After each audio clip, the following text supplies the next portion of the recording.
O livro de Ester é um dos livros mais interessantes e curiosos da Bíblia. A história se passa 100 anos após o exílio babilônico dos israelitas de sua terra. E embora alguns judeus tenham retornado a Jerusalém, como Esdras e Neemias, muitos não o fizeram. O livro de Ester é sobre uma comunidade judaica que vivia em Suzã, a capital do antigo Império Persa. Os personagens principais dessa história são dois judeus, Mordecai e a sua sobrinha Ester. E também há o rei da Pérsia, que é uma espécie de bêbado nessa história. E o oficial persa, Amã, que é o astuto vilão. Agora, esse é um livro curioso na Bíblia, principalmente pelo fato de que o nome de Deus não é mencionado nenhuma vez, o que pode parecer estranho. Quer dizer, a Bíblia não é sobre Deus? Mas essa é uma técnica brilhante do autor, que aliás é anônimo. É um convite para ler essa história em busca do mover de Deus.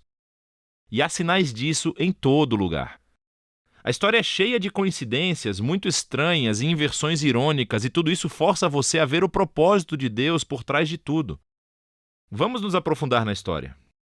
O livro começa com o rei da Pérsia fazendo 2 banquetes elaborados que duram um total de 187 dias.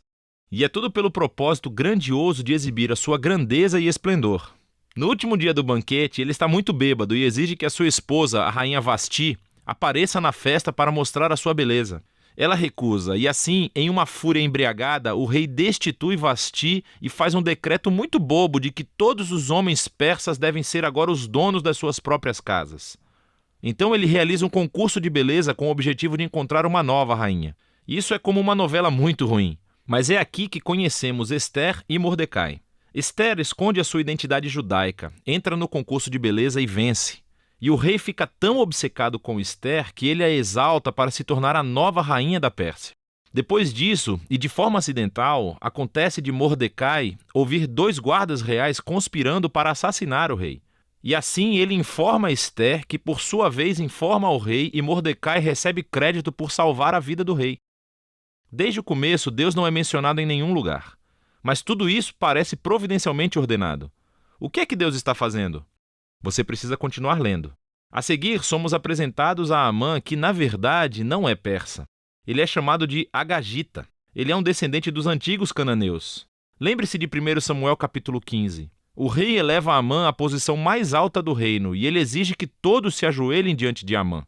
Bem, quando Mordecai vê Amã, ele se recusa a se ajoelhar, o que naturalmente enche Amã de raiva. E quando ele descobre que Mordecai é judeu, Amã convence o rei com sucesso a fazer um decreto louco para destruir todo o povo judeu. E para decidir a data da aniquilação dos judeus, Amã joga os dados.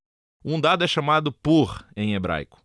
Guarde isso para mais tarde. 11 meses depois, no dia 13 de Adar, todos os judeus morrerão. Amã e o rei então fazem um banquete para celebrar a sua decisão, que foi realmente terrível. O foco agora volta para Mordecai e Ester, que são a única esperança para o povo judeu. Eles criam um plano onde Ester revelará sua identidade judaica ao rei e pedirá que ele reverta o decreto. Mas aproximar-se do rei sem um pedido real é, segundo a lei persa, um ato que merece a morte. Assim, em uma declaração importante, Mordecai está confiante de que, mesmo que Ester permaneça em silêncio, a libertação para os judeus virá de outro lugar. E então, Mordecai se pergunta em voz alta, e ele diz: quem sabe? Talvez você tenha se tornado rainha para um momento como este. Ester responde com coragem e tenciona ir ao rei com suas palavras incríveis. Se eu perecer, pereço. Sabendo o que acontece, observamos a inversão irônica de todos os planos malignos de Amã. Então, Ester realiza um primeiro banquete para o rei e Amã, e diz que quer fazer um pedido especial para ambos em um banquete exclusivo no dia seguinte. Então Amã deixa o banquete totalmente bêbado e vê Mordecai na rua. Ele está enfurecido e ordena que uma lança de madeira bem alta seja construída para que Mordecai possa ser morto nela pela manhã. E quando parece que as coisas não podem piorar mais para os judeus e para Mordecai, de repente a história muda. Acontece que naquela noite o rei não consegue dormir e escolhe as crônicas reais para leitura na hora de dormir. E ele acaba ouvindo sobre como Mordecai salvou a vida do rei. Ele tinha esquecido completamente. Então, pela manhã, Amã aparece para pedir a execução de Mordecai. E o rei, nesse momento, ordena que Amã honre Mordecai publicamente por salvar a sua vida. Então, agora Amã tem que levar Mordecai pela cidade em um cavalo real, pedindo a todos para louvá-lo. Este momento na história é um pivô para todo o livro. E assim começa a queda de Amã e a ascensão de Mordecai ao poder. Veja como funciona. O dia seguinte é o segundo banquete de Ester. Então o rei e Amã chegam e Ester informa ao rei que, em primeiro lugar, ela é judia. E segundo, que Amã promulgou um decreto para assassiná-la e matar Mordecai, que salvou a sua vida, e assassinar todos os judeus. O rei já tinha bebido muito, e quando ele ouve essa notícia, ele começa mais uma fúria embriagada. Ele ordena que Amã seja morto na própria estaca que fez para Mordecai. É uma maneira irônica e horrível de morrer para Amã. A execução de Amã, no entanto, não resolve o problema do decreto de matar todos os judeus. Então o foco agora volta para Ester e Mordecai, enquanto fazem um plano para reverter o decreto. Eles descobrem que o rei não pode revogar um decreto que já fez. Em vez disso, o rei manda Mordecai emitir um contra-decreto. No dia marcado em que todos os judeus deveriam ser mortos, dia 13 de Adar, os judeus são ordenados a se defender e a destruir qualquer um que conspirasse para matá-los. Então, Mordecai, Ester e os judeus em todos os lugares fazem banquetes e festas para celebrar esse novo decreto, e Mordecai é colocado em um assento ao lado do rei. Por fim, chega o dia do decreto, e os judeus triunfam sobre os seus inimigos. Primeiro, eles destroem a família de Amã e depois qualquer outro oficial persa que tenha se juntado à conspiração de Amã. E, no dia seguinte, eles têm permissão para destruir qualquer um que conspirasse contra eles em todo o reino. Isso resulta em alegria e celebração quando os judeus são resgatados da aniquilação. A história conta como Ester e Mordecai estabeleceram por decreto essa festa anual de 2 dias em Purim para comemorar sua libertação da destruição. E o nome da festa vem dos dados de Amã. Lembre-se, Purim. O livro conclui com um breve epílogo sobre como Mordecai é elevado à posição de segundo em comando no reino. E somos informados de sua grandeza real e esplendor à medida que os judeus prosperam no exílio. Agora afaste-se.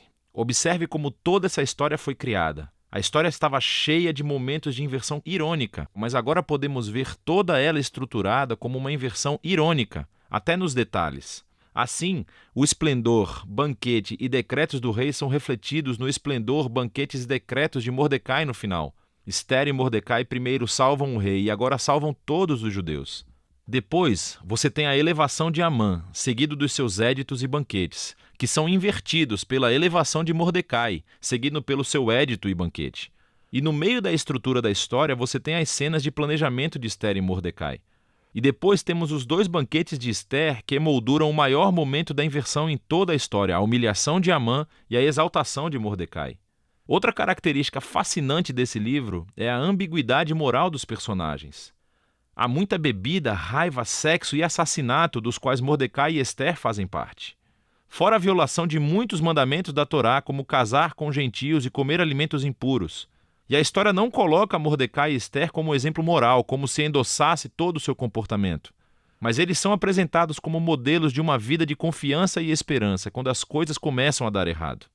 E assim, o livro de Ester volta à questão com a qual começamos: por que Deus não é mencionado?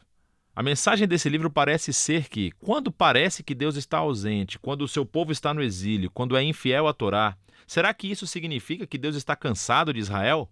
Será que Deus abandonou as suas promessas? E o livro de Ester nos diz que não.